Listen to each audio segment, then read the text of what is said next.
Guys अगर आपके पास भी है टेक्नो पोवा 8 5G डिवाइस और इस डिवाइस के अंदर आप भी चाहते हैं अपने फ़ोटो के अकॉर्डिंग सेम थीम को क्रिएट कराना तो आप भी कर सकते हो। जैसे कि यहाँ पे आप देख पा रहे होंगे कि हमारे फ़ोन्स के अंदर यहाँ पे जैसा थीम है फ़ोन का थीम है। लेकिन मैं अगर एक फ़ोटो डाल करके अगर मैं अपने फ़ोटो के अकॉर्डिंग थीम बना सकता हूँ। कैसे करना होगा, सेटिंग्स को ओपन करना है, नीचे आना है। यहाँ पे एक ऑप्शन मिलेगा वॉलपेपर करके, आपको इस पर क्लिक करना है। उसके बाद यहाँ पे नीचे की तरफ आपको मिल जाएगा AI थीम जनरेटर, तो आपको इस वाले ऑप्शन पर क्लिक करना होगा।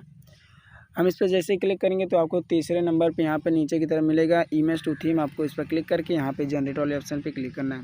अब यहाँ पे आप देखेंगे आपके फ़ोन की गैलरी ओपन होकर आ जाएगी। जिस फोटोज़ के ऊपर आपको बनाना है सिंपली उस पर क्लिक करना है। उसके बाद यहाँ पे स्टार्ट जनरेटिंग पे क्लिक कर देना होगा। यहाँ पे 100% लोडिंग लेने के बाद यहाँ पे हमारा जो थीम होगा अभी जनरेट हो जाएगा।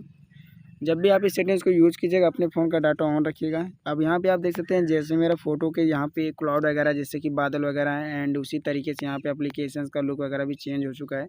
नीचे आपको अप्लाई बटन दिख जाएगा, अगर आप अप्लाई करना चाहते हो तो क्लिक करके कन्फर्म पे क्लिक कर दीजिएगा, आपका अप्लाई हो जाएगा।